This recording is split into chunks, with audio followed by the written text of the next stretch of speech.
एक राजा था, उसके 7 रानी, सातों के एक भी बच्चा नहीं था। एक बार सबसे छोटी 7वीं रानी गर्भवती हो गई। 6वां से बहुत जलने लगी। 6वां बोली अगर इसके लड़का हो गया तो राजा से पटरानी बना देगा और हमें कागुड़ानी रानी बना देगा। तो उन्होंने सोचा इसका बच्चा गायब कर दें, राजा से कह देंगे इसके ईंट पत्थर हुए हैं। तो उन्होंने दासी को सिखा दिया, बोली दाई को सिखा दे चाहे कितना भी धन देना पड़े, रानी की आंखों पे पट्टी बांध दे और उससे कहते इसके ईंट पत्थर हुए हैं, और अगर तूने ऐसा नहीं किया तो तेरे सारे बच्चों को और तुझे सबको कोल्हू में पिलवा देंगे।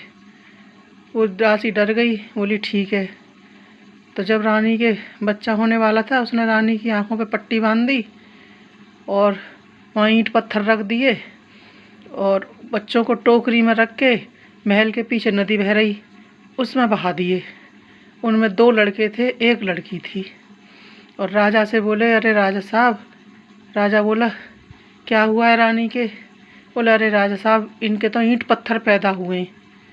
राजा को बहुत गुस्सा आया।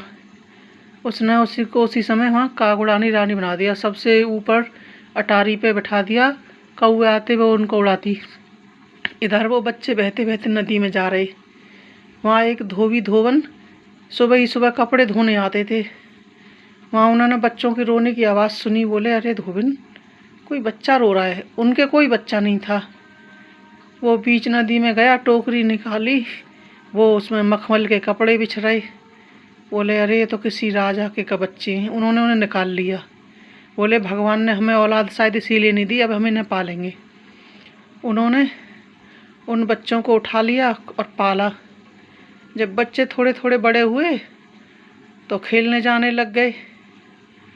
तो लकड़ी का घोड़ा था, उस पर बैठ के लड़का कहता चल चल ले काठ के घोड़े पी पानी, चल चल ले काठ के घोड़े पी पानी। ऊपर रानी देख रही अटारी पे से। तो रानी बोली अरे काठ के घोड़े कहीं पानी पीते होंगे। और लड़का बोला रानियों के कहीं ईंट पत्थर पैदा होते होंगे। तो रानी समझ गई अरे ये तो वही बच्चे हैं, शायद जिंदा बच गए। तो उन्होंने उन्हें मारने के लिए जल्लाद भेजे। जल्लाद उन्हें पकड़ के ले गए। बोले हम तुम्हें मारेंगे। वो बच्चे बोले देखो हमने तुम्हारा क्या बिगाड़ा है, हमें मत मारो और हम पे जो भी ये कपड़े लत्ते तुम ले जाओ। जल्लाद बोले हम तुम्हें छोड़ तो देंगे पर लौट के कभी इधर मत आना। अगर इन्होंने देख लिया तो ये रानी हमें भी मरवा देंगी, ये बहुत ख़राब है। बच्चे बोले ठीक है हम लौट के नहीं आएंगे। तो बच्चे उन जल्लादों ने छोड़ दिए। जल्लाद उनके कपड़े ले गए और हिरण विरण मार के उनके खून में रंग के ले गए। रानियों से जाके बोले रानी जी हमने वो बच्चे मार दिए। इधर वो बच्चे चलते चलते चलते चलते एक बहुत दूर वन में पहुंच गए। वहाँ एक साधु बाबा का आश्रम था। वहीं रह के तीनों बच्चे बाबा के आश्रम में रहने लगे। बाबा की सेवा करने लग गए। बाबा को टाइम से पानी ला कर देते, बाबा की कुटिया साफ़ करते। बाबा उनकी सेवा से बहुत खुश हो गए। बाबा बोला बेटा तुम्हें जो कुछ भी मांगना है वो मांग लो।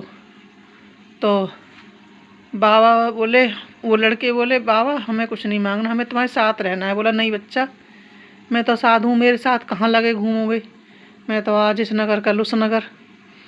तो बड़ा लड़का बोला बाबा मुझे एक ऐसा कड़ा दो जितने भी बीच में मैं उसे घुमाऊँ वहाँ महल बन जाए बहुत सुंदर। बाबा बोला ठीक है बेटा।